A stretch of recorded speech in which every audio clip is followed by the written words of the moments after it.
Acabamos de ver acontecer um sufocamento vamos dizer, em via pública de um usuário de saúde mental. Sim. Então, esse sufocamento que levou à morte esse rapaz vem acontecendo longe das nossas vistas, dentro das comunidades terapêuticas. O que acontece? Levam-se essas pessoas que estão em sofrimento psíquico para lugares longínquos e lá dentro eles sofrem tortura, ataques à sua própria forma de existir, seu sofrimento é colocado como um problema que tem que ser enterrado, que é um problema de caráter, e ele precisa de remédio e oração e trabalho. É isso que acontece nessas comunidades terapêuticas. Então, é tentar colocar as pessoas no padrão, mas bem longe dos nossos olhos.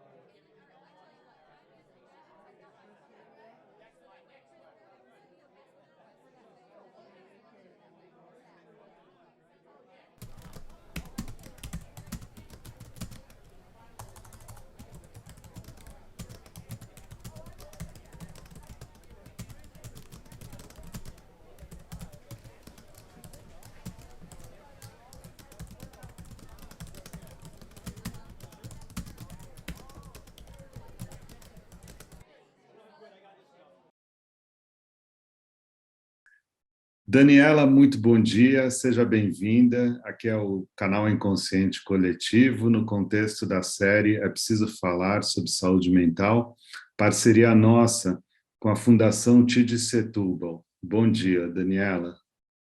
Bom dia, amor. Eu que fico muito feliz de ser convidada, porque realmente precisamos falar de saúde mental. Sim, você sabe que a gente já está na segunda temporada da série e a nossa última entrevista, que foi com a psicanalista e assistente social Fernanda Almeida, ela foi muito interessante, porque o tema da entrevista foi o que a Fernanda chama de desmonte da política pública de saúde mental, na forma de ataques contra mecanismos do SUS e incentivo à internação psiquiátrica, fazendo um contraponto à luta antimanicomial. E pesquisando um pouco o seu trabalho, Daniela, eu localizei um estudo, um livro, né, que se tornou um livro, que é O Lugar da Clínica na Reforma Psiquiátrica Brasileira, no qual você traça um histórico do que aconteceu do ponto de vista da clínica, na medida em que a reforma psiquiátrica foi sendo implementada. Então, eu achei interessante a conversa a partir desse ponto, para você compartilhar um pouco como era e como está sendo, né? Porque, pelo que eu vi, você tem um bom instrumental sobre as portas de entrada, né, na saúde pública, né? Quando o assunto é saúde mental. Sim. Então, Maurício, esse livro ele é o resultado da minha pesquisa de mestrado, que foi feita entre 2006 e 2008. Então, naquele momento, era um momento assim profícuo para discussão sobre o que é a clínica no serviço público, o que é a clínica na rede, nem existia esse nome, rede de atenção psicossocial, era saúde mental.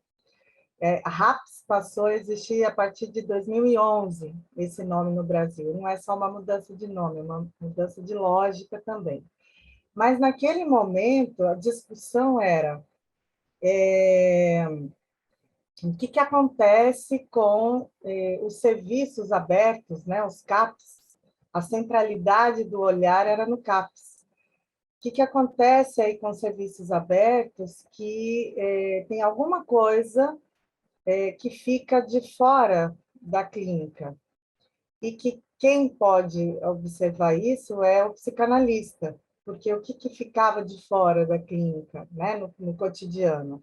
As questões do inconsciente. Então, a relação afetiva entre as equipes e usuários, familiares, a burocracia, como é que a gente fazia para lidar com isso diante dos efeitos e das relações do inconsciente. Só que aí, de lá para cá, começou a acontecer um ataque da própria lógica pública, né, de oferta de saúde mental. Primeiro que mudou essa lógica, né, como eu falei, em 2011, para uma capilarização maior ainda da rede, incluindo 7 componentes, aí, incluindo hospital. Em 2017, definitivamente foram retornados os hospitais e ambulatórios da política, que era uma coisa que a luta antimanicomial, o movimento social, a mudança, né, que aconteceu em 2001, fez tudo para tirar, né, dessa lógica de rede, de serviços. E aí foi reincluída novamente. E com isso, eu concordo com a colega, né, que, de fato, de lá para cá foi acontecendo um desinvestimento financeiro na política pública de saúde mental, talvez nem só na política pública de saúde mental, não posso falar pelas outras, mas observe, né? Sem o investimento devido, né? Fica difícil a gente operacionalizar. Eu falo a gente porque eu sou psicanalista, mas eu também trabalho na área técnica de saúde mental do Estado, né? Então, a gente vê que é preciso ter um investimento financeiro prévio, né, de anos atrás, previsto, para que a gente consiga operacionalizar as coisas, né, na prática, né, para que os serviços funcionem. Então, isso foi cada vez mais sendo minado, e deliberadamente, de 2018 para cá, o financiamento público não veio para o Ministério da Saúde, foi para o Ministério da Cidadania. E aí, por lá, conseguiu-se fazer um monte de coisas, né, e aí são milhões e milhões de reais investidos em clínicas psiquiátricas e comunidades terapêuticas. Para quê? Para internar as pessoas.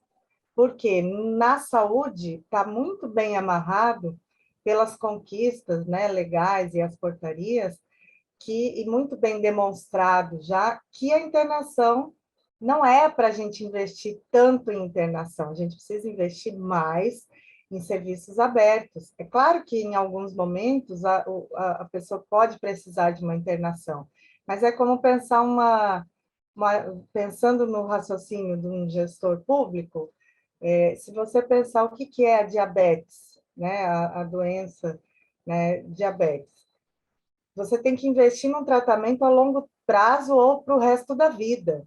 Então, esse é o maior investimento. Eventualmente, a pessoa tem uma crise e precisa de internação. Mas não é investindo em UTI, internação para diabetes, que vai melhorar a questão, né? É melhorando a qualidade de vida. Então, esse raciocínio está muito difícil, né, da gente conseguir, os pares, né, que trabalham, os trabalhadores da saúde mental, conseguirem fazer com que os gestores entendam isso. E agora é o momento ideal, né? Porque esse ano a gente tem a Conferência Nacional de Saúde Mental, estamos nas etapas estaduais, né? Então é um momento propício para discutir, porque em 2020 o governo federal, quase na calada da noite, assim, no final do ano, ia revogar as portarias, né, sobre a rede de atenção psicossocial. E aí a gente teve que realmente se unir virtualmente, porque no meio da pandemia não tinha como fazer manifestação nas ruas, e deu certo, né? A gente conseguiu barrar e conseguimos a conferência.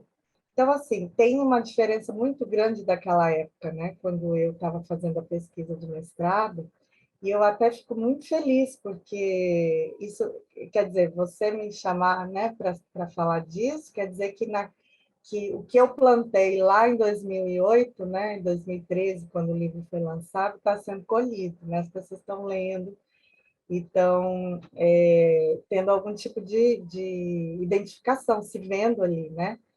nessa aflição daquele momento, que de lá para cá a coisa piorou muito. Se o foco era o inconsciente naquele tempo, eu te pergunto o que aconteceu com o inconsciente de lá para cá? Então, a clínica, né, ela, na saúde pública, necessariamente, ela vai depender das políticas públicas. Então, desde essa época, eu tento colocar isso, né? Onde eu falo, onde eu escrevo. Não tem como a gente separar. O próprio inconsciente, existe um mito, né? Assim, existe uma falácia sobre a psicanálise, e dentro da psicanálise existem críticas, né? De que o posicionamento político do psicanalista é uma coisa que não se deve fazer, que a gente tem que manter uma neutralidade aí de posicionamento, né, por conta das transferências. Mas isso é uma ilusão, porque o próprio inconsciente ele é constituído com as marcas do social de seu tempo. Então, não é a mesma coisa que pensar o indivíduo, a pessoa sozinho. O inconsciente não tem dentro e fora. Ele é formado pelo social de uma época. Então, claro, a gente tem uma escuta singular, né? É um olhar singular, um trabalho com a singularidade, mas sabendo que mesmo dentro do consultório privado, no atendimento só com uma pessoa, que é chamado de atendimento individual, o social está colocado o tempo todo. Então, a gente vê, né, na minha escola de psicanálise, que é o Laço Analítico, a gente vem discutindo, que, inclusive colegas, né, relatando fatos da própria clínica privada, desse momento histórico que estamos vivendo no Brasil, de um ataque à singularidade. Então, a sensação, né, de 2016 para cá, vamos dizer assim, né, desde que começou essa reação, né, do neoliberalismo contra as políticas públicas, Essa contra-reforma. um contra-ataque, né, vamos dizer assim, com dois argumentos, né, vamos dizer assim, um que era uma crise econômica mundial, e aí você vai ver o lucro dos bancos permaneceu ou aumentou, né? Que crise que é essa que quem sofre não é quem detém o dinheiro, né? Mas, enfim, o outro argumento existe corrupção e coisa e tal para convencer as pessoas como se nunca tivesse existido corrupção. E aí cria-se uma lei de teto de gastos que começa a vigorar em 2018. O poder executivo fica completamente sem poder, como eu estava dizendo, né? Uma política pública, ela precisa de dinheiro, de investimento, né? De dinheiro previsto. Nós pagamos impostos, né? Não é de graça. Então, de lá para cá, só vem acontecendo cortes, cortes, cortes e cortes. Então, assim, voltando à sua pergunta sobre o que aconteceu com o inconsciente, não dá para a gente separar essa questão, o inconsciente, né, um a um, a singularidade, das incidências das políticas, do social, e aí vem uma pandemia para aflorar, né, muito tudo isso que a gente vinha dizendo, que ficava parecendo uma teoria mimimi, como se diz, né? Uma coisa, essas pessoas são muito críticas, só reclamam, só veem o lado ruim das coisas. Não, a pandemia mostrou a disparidade do que é o sofrimento psíquico de alguém que não tem acesso a nada, né, e de alguém que vai ao consultório. Essa pessoa que vai ao consultório, que procura um psicanalista, também sofreu e vem sofrendo essa questão da reação também, que não é uma reação só econômica, é uma reação também moral, né, conservadora, sob vários pretextos, né? É uma coisa que se combina, né? Então vem o conservadorismo colocando que existe um padrão e as pessoas têm que seguir este padrão, E a gente vem trabalhando com a singularidade o tempo todo, né? E quem sentiu, né? Quem está em sofrimento, né? Quem tem uma expressividade social que destoa desse padrão um pouco mais, né? Porque todos nós destoamos de alguma maneira, mas, né? Tem pessoas que destoam muito mais, vamos dizer assim. Sofreu e vem sofrendo nos afetos, né? Então, o inconsciente, ele está à mostra o tempo todo nesse sentido. Os afetos acontecem, né? E aí, com essa questão tão aflorada de ataque conservador, todo mundo que se reconhece fora do padrão sofreu e vem sofrendo muito, né? Seja no serviço público, seja no consultório. Separar isso é bobagem, né? Bobagem, assim, bobagem se a gente pegar na estrutura da questão, mas o que a gente mais escuta é isso. Não, é outro tipo de sofrimento. Claro, temos que considerar, né, as desigualdades e iniquidades, mas o sofrimento é singular, a gente toma um a um. Como é que você, se a gente fosse fazer um diagnóstico da saúde mental da população no presente momento, como é que você dissertaria a esse respeito? Olha, mas eu sempre tomo muito cuidado, né? Durante a pandemia, vieram pedir para eu falar, né, em entrevistas, né, também sobre a ansiedade, a depressão, o isolamento durante a pandemia. E assim, primeiro, quando a gente pensa em uma questão coletiva, a gente precisa evitar diagnósticos. Se a gente está diante de um problema muito grave, é até estranho que alguém não sinta nada, não reaja a nada. Então, de 2020 para cá, houve um grande abalo em todas as pessoas, todas, né? Então, quem não se abalou, aí é que a gente precisa estranhar, né? Quando você observa que pessoas ficaram completamente tranquilas e nada aconteceu, nada mudou na vida dessa pessoa, chega a ser estranho, né? Agora,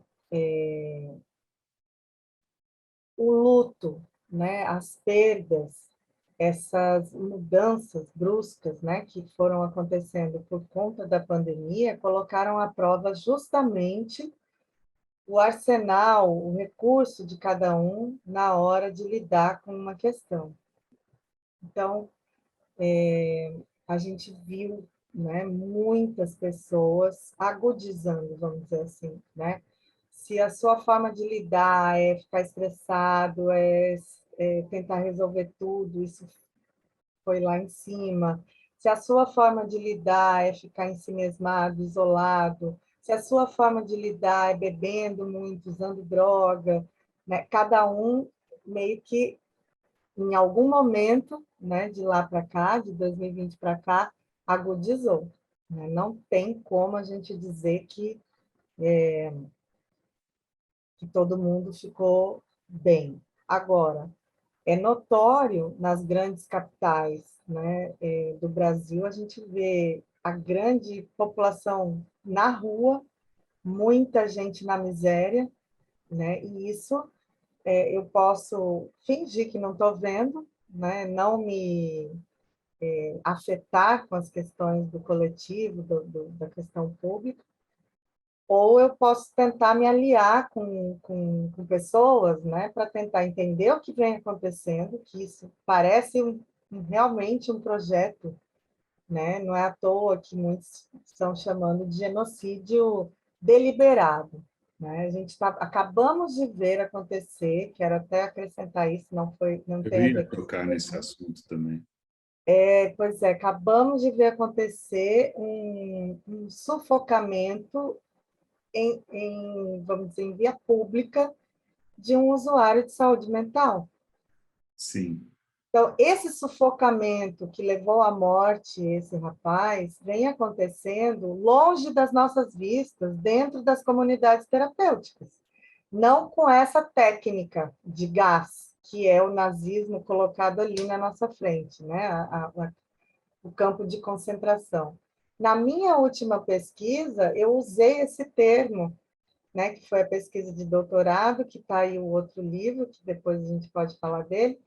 Mas, e aí, quando esse livro passou pela editora, um dos editores me questionou que era um nome impróprio para se tocar a respeito dessa questão, né? Era uma analogia que não fazia sentido. E agora faz todo sentido, né? Tá aí, o que acontece. Levam-se essas pessoas que estão em sofrimento psíquico para lugares longínquos e lá dentro eles sofrem tortura, ataques à sua própria forma de existir, seu sofrimento é colocado como um problema que tem que ser enterrado, que é um problema de caráter, e ele precisa de remédio e oração e trabalho. É isso que acontece nessas comunidades terapêuticas. Então, é tentar colocar as pessoas no padrão, mas bem longe dos nossos olhos. Não tem nada de bom nas comunidades terapêuticas? Olha, a gente entende que, diante da desigualdade, da miséria e do ataque que aconteceu à saúde, principalmente à saúde mental, a população se viu sem lugar, sem o sofrimento psíquico não tendo lugar, ele vai aparecer em algum lugar, né, de algum jeito. E esse jeito foi as drogas, né? Então, não é que o problema está na droga, né? A droga foi, vamos dizer assim, a demonstração aí num momento do país que antecedeu a Copa, né? E aí também o alarde feito diante disso para limpar as ruas, para deixar as ruas agradáveis, né? Para receber turistas e toda uma especulação imobiliária em torno disso, o sofrimento foi recolhido, não é tratamento, isso é um recolhimento. Entendi. Então, o que há de bom numa comunidade terapêutica é a pessoa dar um sossego para a família. Só que quando essa pessoa retorna para o mesmo lugar, para o mesmo contexto, ela vai enfrentar problemas, os mesmos problemas de antes, e vai estar com uma sensação de incapacidade, porque ela vai estar com uma cabeça meio que feita em laboratório, né? Com todo um mundo artificial que não prepara essa pessoa para enfrentar a questão da realidade e as próprias relações que ela sempre teve. Então, talvez isso, o problema retorne maior ainda. A sensação de incapacidade é maior, né, quando ela retorna para o meio de onde ela foi recolhida, vamos dizer assim, né? Então, não adianta recolher pessoas, é preciso investir na inclusão das pessoas. E, para isso, precisa ter emprego também para as pessoas, né? Não dá para a gente pensar que a pessoa vai estar de boa, tranquila, sem dinheiro, sem emprego, sem inclusão social inclui isso, né? Então, também teve, digamos assim, nesse mesmo período, né, dessa situação do Genivaldo, teve também o estouro da Cracolândia, né? Sim, continua acontecendo com outros nomes. Acontece um fenômeno, porque assim, eu hoje trabalho em Mato Grosso, né? Mas a gente observa que muito do que acontece em São Paulo, dependendo do, da direção política, né, do governo, é copiado por alguns estados. Então, na época, né, de 2010 para 2014, quando foi o grande momento de operação de limpeza da Cracolândia, da Estação Luz, né, em São Paulo, logo em seguida começaram a ter essa iluminada ideia de fazer operações de recolhimento das pessoas de rua, por exemplo, em Cuiabá. E aí, para onde vão essas pessoas? né? Porque o argumento é: essas pessoas estão na rua por causa da droga, então vamos tirar ela dali para colocar ela em algum lugar para tratamento. Só que a gente vinha de um processo na saúde de demonstrar que o tratamento não é internação, o tratamento é: essa pessoa precisa ser valorizada, a gente precisa trabalhar as relações que ela tem, né, no meio dela, com a família dela, com os vizinhos e toda essa questão da criminalidade ali, enfim. Só que aí isso leva um tempo, depende de um grande investimento, e é uma potência da população. A gente vinha trabalhando para potencializar a população. Agora, potencializar a população significa questionar os políticos. E aí, bom, qual é a ideia dos gestores políticos? Vamos recolher a população, porque ela está atrapalhando. O que vale é o nosso padrão, a nossa forma de viver, né? E aí, esse grande investimento. Eu estava procurando aqui, antes da gente começar, o dado mesmo, né, de valores, mas são Padrão, né? milhões. O que é esse padrão? O padrão do homem hétero, cis, branco, com trabalho das 8 às 18, que é o provedor de sua família, uma mulher que é submissa a ele, uma mulher que cuida dos filhos, o menino veste azul, a menina veste rosa, entende? Assim, esse padrão que beira um filme Disney, né? Que não combina em nada com a população brasileira. Então, a parcela da população que consegue seguir esse padrão é muito pequena. A gente tem a realidade hoje das mulheres negras como mães e provedoras, né, sozinhas, né, de uma prole de 5, 6 filhos, né, que são criados aí pelas amigas, pelos vizinhos, pelas avós, mulheres sozinhas, criando uma família imensa, né? Então, assim, esse padrão não é a realidade brasileira. E aí, o que destoou, que vem destoando disso, causa sofrimento psíquico, né? O sofrimento psíquico acaba atrapalhando esse padrão, essa marcha, né? Esse ideal de Brasil que canta o hino nacional e acha, não questiona, né? Que não acha ruim, né? As políticas da forma como estão. E aí, essas pessoas que atrapalham são recolhidas. E, na verdade, Maurício, isso não é novo, né? Isso é uma repetição, as coisas vão se repetindo.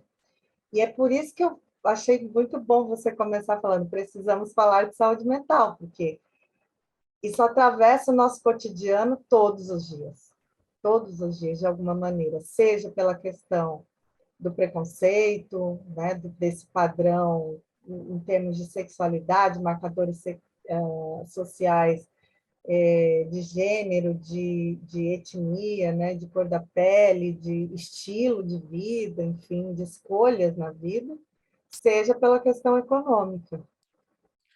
Ô, Daniela, o, o, qual que é a característica tipicamente matogrossense? Qual que é o acento matogrossense, né, no contexto dessa nossa conversa? O que acontece aí? Então, aqui é um estado que ele foi, vamos dizer assim, colonizado por pessoas do interior do Paraná e de São Paulo, que vieram ganhar a vida, né? E se deram muito bem. Então, é um estado, vamos dizer, de oportunidades. É um estado que ganha-se muito bem e que, de uns 20 anos para cá, a gente vê uma evolução, vamos dizer assim, né? Urbana, e com pouca visibilidade dessa desigualdade social. Eu falo isso em relação aos grandes centros do país, né? Rio, São Paulo, Belo Horizonte, Recife, Porto Alegre. Nesses grandes centros, a gente está convivendo o tempo todo com a desigualdade. Mato Grosso, não, parece que está tudo ótimo, está tudo lindo, né? Está tudo bem. E aí, em alguns pontos da capital, destoa isso, né? Esses moradores de rua, a população, né? A pessoa em situação de rua. Mas o problema aqui é você conseguir, então, mostrar, né, que isso que vem acontecendo nos grandes centros, a gente pode evitar. É difícil a gente mostrar que isso pode ser evitado, que a gente tem uma proposta de tratamento, uma proposta de inclusão social, porque como o problema não está tão agudo, aí vai se seguindo o que é feito nos grandes centros. Então, a gente tem essa dificuldade de mostrar. Então, quando a coisa chegou no limite aqui, é porque nos grandes centros já está assim, um nível absurdo, né, de genocídio. Mas a realidade é muito semelhante, né, assim, em proporções menores. Né? Mas, assim, aqui, uma conversa crítica, um discurso mais crítico é muito, assim, destoante, né? Como eu falei, as pessoas estão achando que está tudo ok, está tudo bem, que é isso mesmo, né? A discussão, então, fica difícil, né? A gente não consegue evitar que políticas venham como se fosse uma grande novidade e, na verdade, a gente já está vendo que isso não vai dar certo, né? Agora, A cultura do agronegócio permeia um pouco as então, pois é. É o estado onde as coisas estão florescendo. Só que, claro, a cultura do agronegócio, ela é muito boa, mas não para a população. Então, por exemplo, não existe taxação de grandes fortunas, não existe taxação de grandes latifúndios. A gente vê em Mato Grosso um mar de soja e algodão e uma devastação mesmo do cerrado e da floresta amazônica. O Pantanal, em 2020, o que a gente sofreu aqui em 2020 com a questão climática, eu falei, não, agora é o fim do mundo, né? Agora acabou, nós não temos condição de respirar, porque você olhava pela janela, estava tudo branco, e não era um foguinho aqui perto, eram quilômetros e quilômetros do Pantanal que a fumaça invadiu Mato Grosso e Rondônia. Então, assim, eram extensões de tamanho de países na Europa.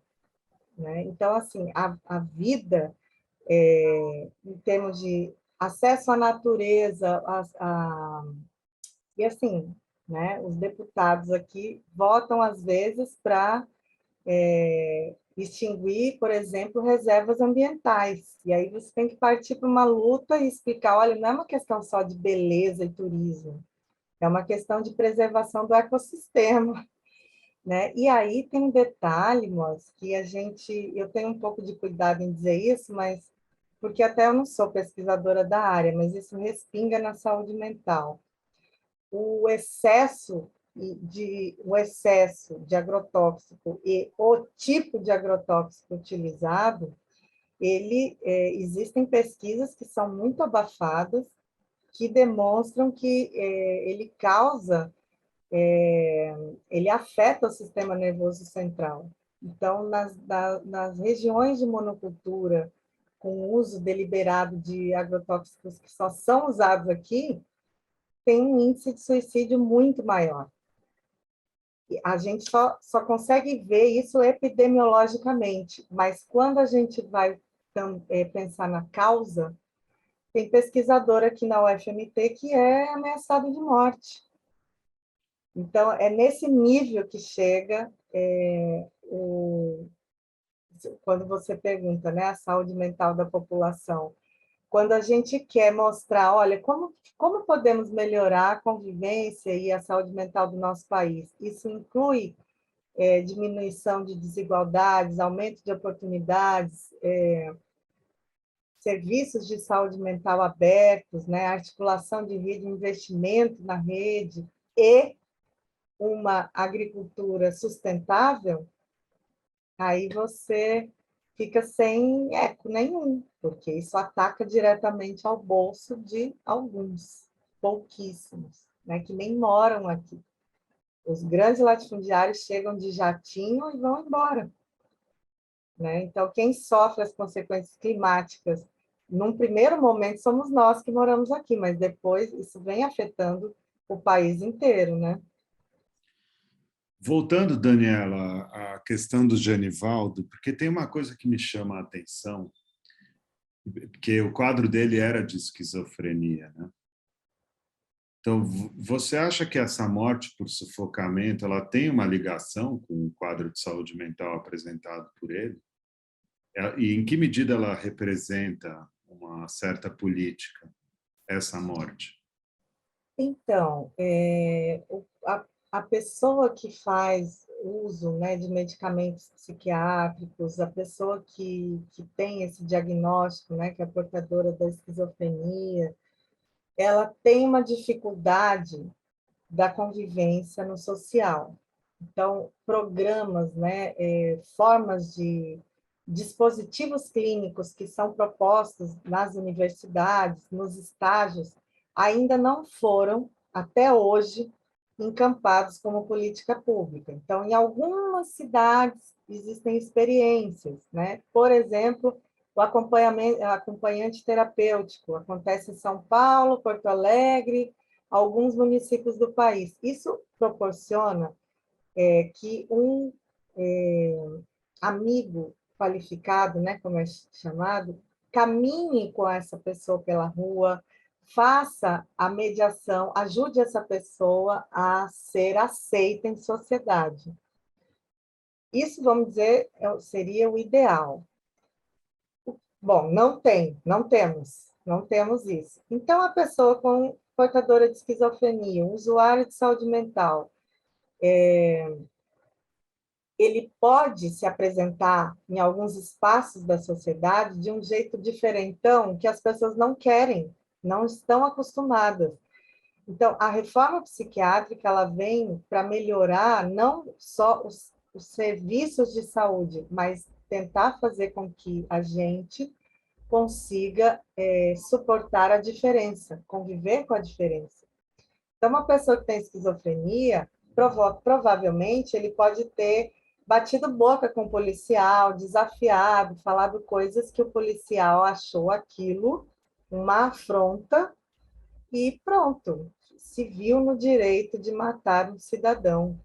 Mesmo que ele não tivesse esquizofrenia, mesmo que ele realmente tivesse intenção de desafiar o policial, e aí a gente vê um treinamento, né, dos policiais para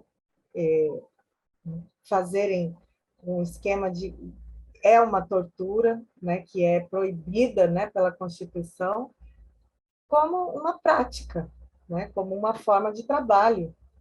E aí, enfim, está tudo errado, está tudo deturpado, né? E aí o usuário de saúde mental que precisa ser aceito, né, do jeito diferente, né? O louco não é aceito. Então é óbvio que isso, o louco, a pessoa dependente química, a pessoa que tem algum problema que é mais gritante, né, ela vai ser mais rebelde ao sistema. Né? É aí que está. Né? A nossa luta não é só para que as coisas funcionem bem e os serviços tenham investimento. Então, a maneira como os agentes da polícia agiram, o que isso tem de representativo dentro dessa conversa que a gente está tendo sobre a contrarreforma, vamos dizer assim? Pois é, Mós. A gente está tendo o benefício de que pesquisadores que entraram na universidade por políticas afirmativas estão mostrando para a gente o quanto o Estado ele se forma e do jeito que é a história do país, né? No caso, 330 ou 40 anos de escravidão, mais 20 anos de ditadura, o quanto o nosso país ele é estruturado para atacar a própria população. Então, a polícia, né, eu tenho uma irmã policial e ela relata muito isso, né, a incompreensão dos colegas nesse sentido. Não estou dizendo que o policial não sofre, hein? O policial sofre muito, policial também faz parte da população, mas veja, a estrutura é montada para atacar a própria população, mas não é qualquer população, é a população negra, pobre, periférica e que destoa do padrão que a gente estava falando, né? Do padrão Disney, vamos dizer assim. O policial, ele está treinado para isso.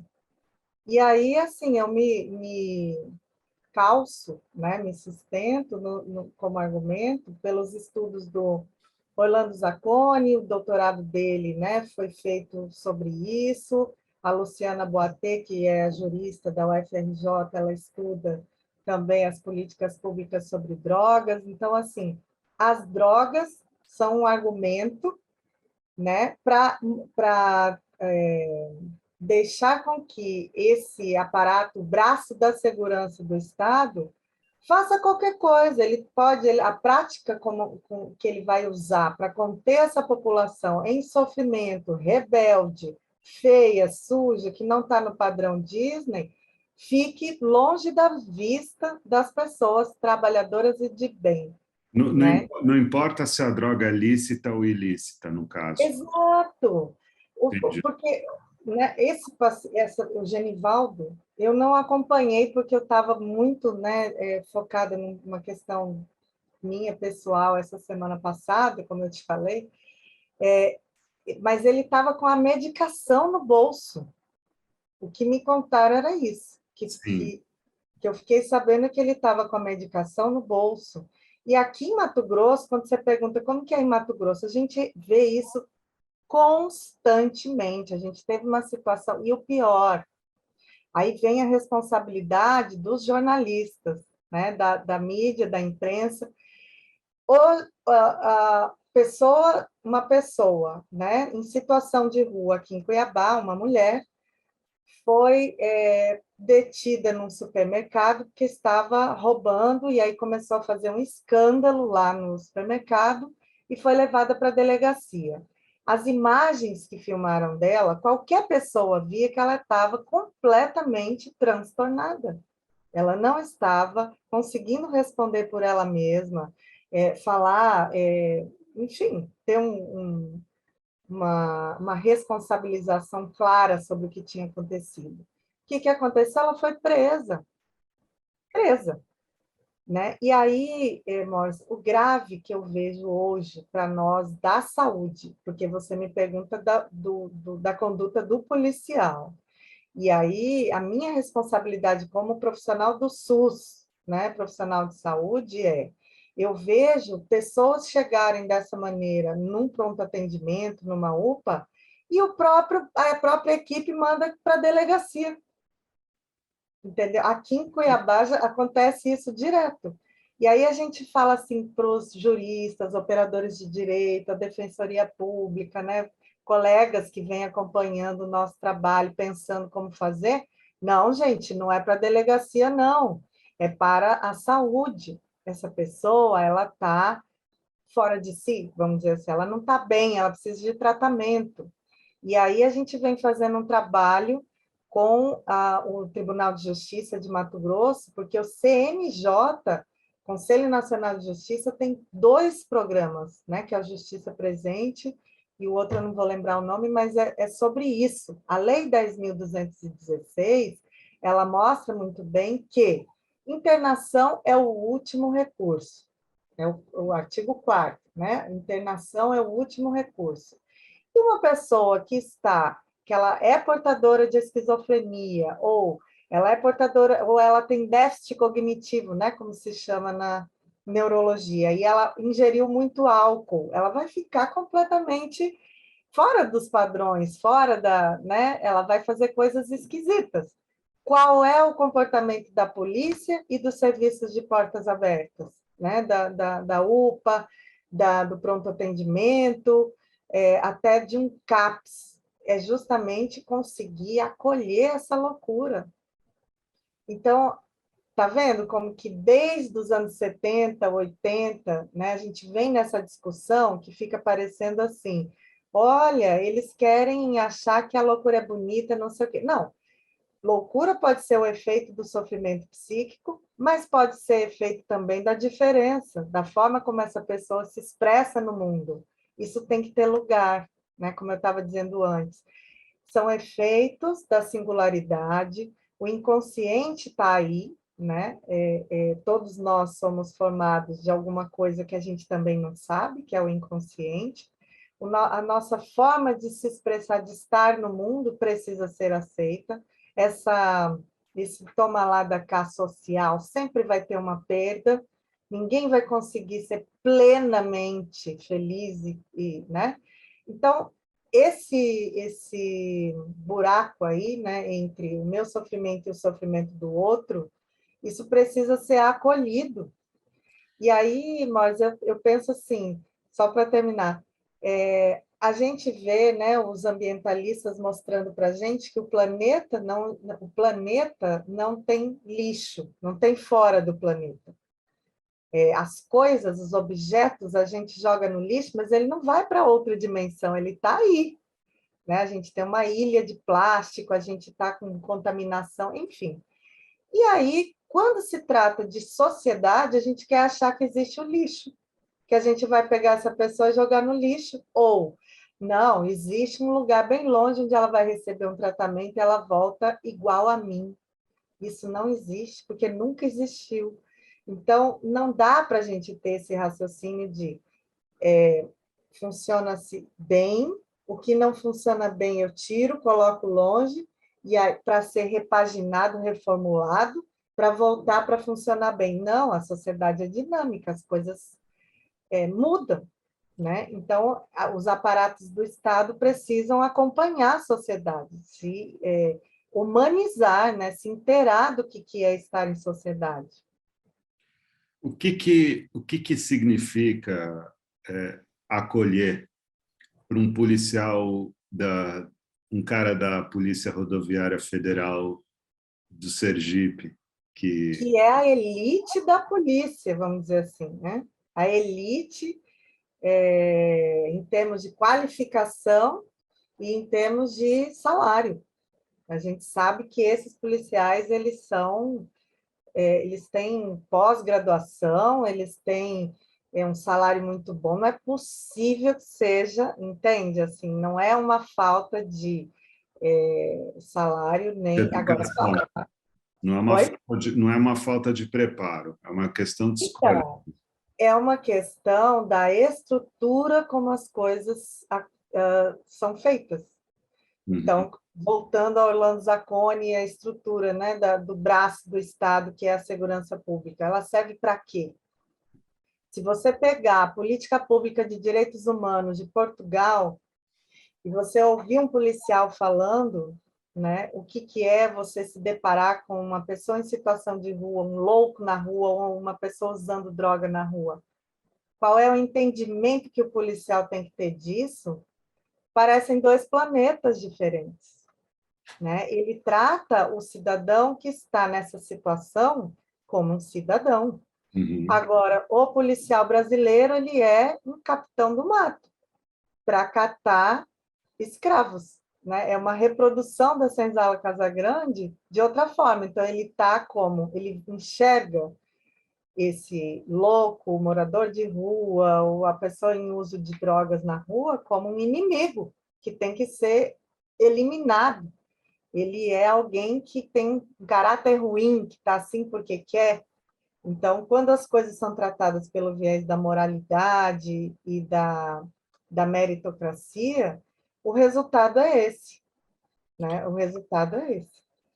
Você mencionou um outro trabalho, uma outra pesquisa que você fez. Eu acho que aqui a gente já indo para a reta final da entrevista, mas ela lida com álcool e drogas, né?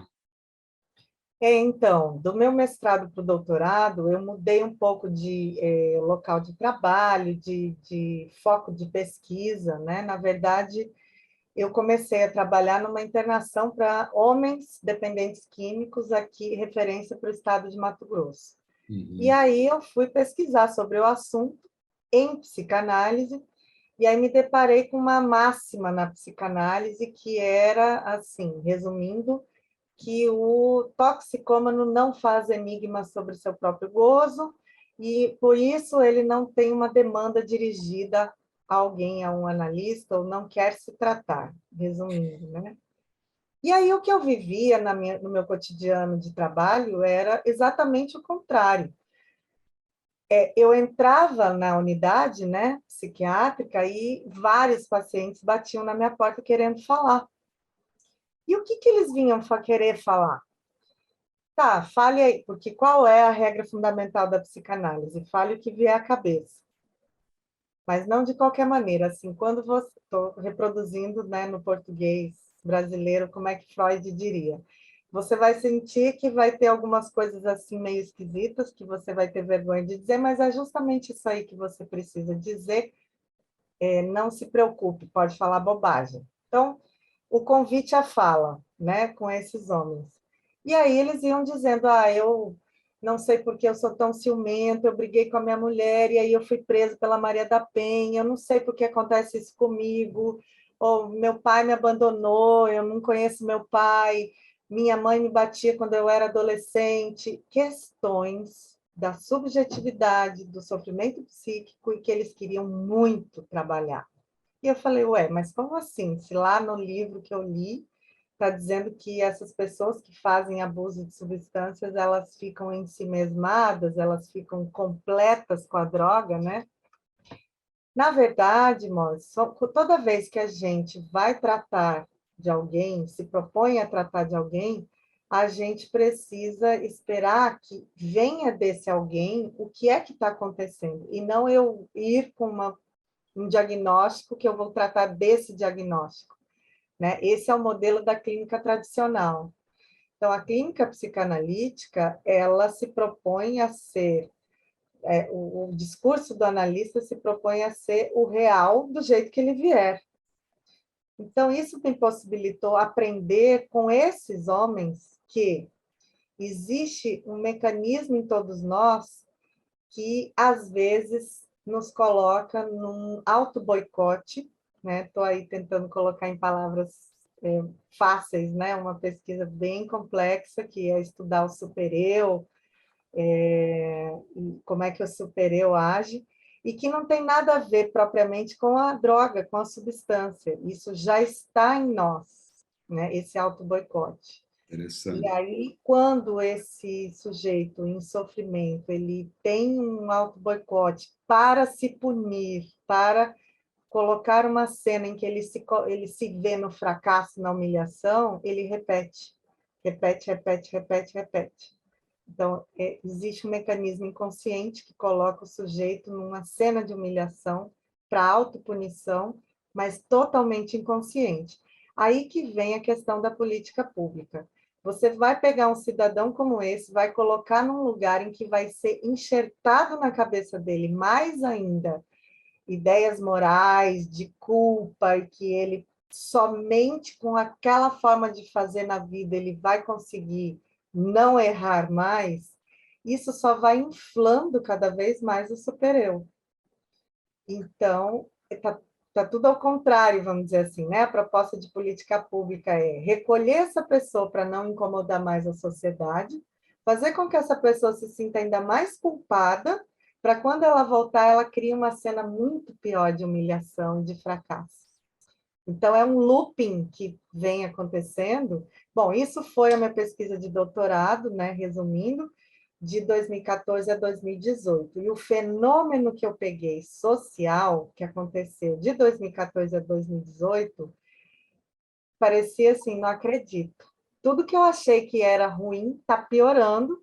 Por exemplo, na minha qualificação, até a minha qualificação, a indústria de armas era maior que a indústria de medicamentos, que foi em 2016. Em 2016, deu a virada da indústria de medicamentos top, né, de linha hoje. E aí, voltando à sua pergunta do início da entrevista, como é que está a saúde mental da população? você vai encontrar respostas na internet prontas, pacotes prontos, só para a pessoa comprar, né? Que é esse consumismo de medicação e de coach, né? De fórmulas prontas para a felicidade. Isso está aonde eu tenho uma colega de trabalho que ela diz assim: onde tem pessoa chorando, tem alguém vendendo lencinho. Então, o capitalismo ele vai pegando o sofrimento psíquico e fazendo ofertas de uma resposta rápida que satisfaz as pessoas momentaneamente. Só que isso, ao longo do tempo, a gente vê o sofrimento dos adolescentes, o índice de suicídio de pessoas de 15 a 29 anos é assustador, vem aumentando assim a galope. Então, que sociedade é essa que a gente está entregando para a próxima geração, que está se matando antes de chegar num momento em que ela possa alterar tudo isso, né? No momento da fase adulta?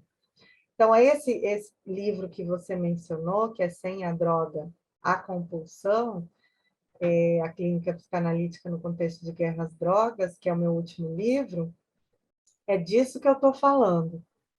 O sofrimento, ele está com uma cara diferente, mas a questão é a mesma, ele não tem lugar, não tem espaço para ser tratado, e a imposição da cultura, né, da sociedade é que, em vez da sociedade se evoluir com as diferenças, com a dinâmica que vem acontecendo, ela quer que você se encaixe sempre, né? E aí implode, né? Implode e explode também, né? Porque a hora que essas comunidades terapêuticas forem reveladas, né? Tornadas a público tudo que acontece ali, que está muito velado, né? A gente só que trabalha que a gente sabe o que acontece. Os pacientes contam para a gente tudo o que eles viveram ali, todos os anos perdidos ali. A hora que isso vier a público, aí a gente talvez pense numa alternativa no coletivo, né? Porque as nossas propostas existem.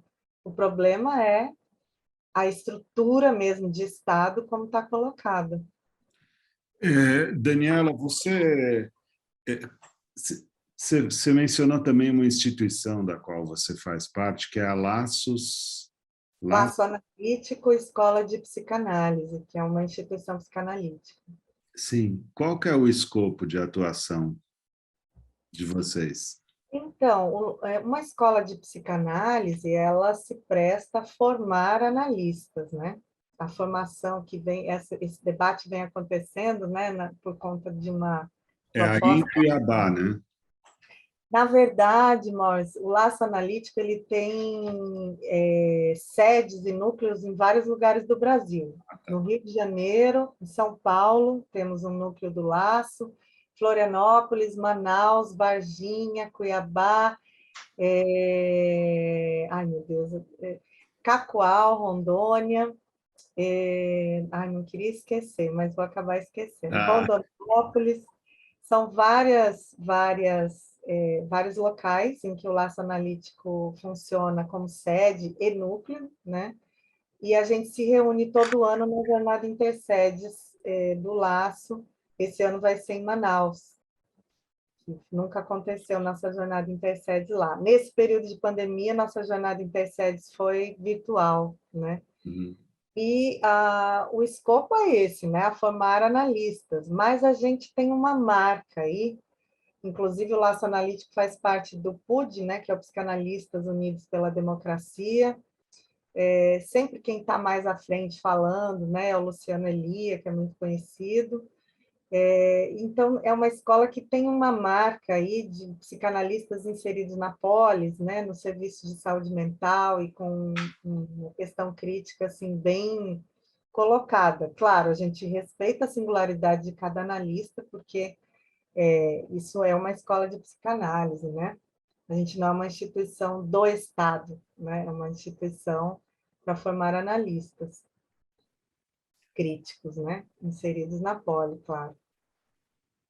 Acho que fechou, Daniela. Foi ótima. Grande conversa.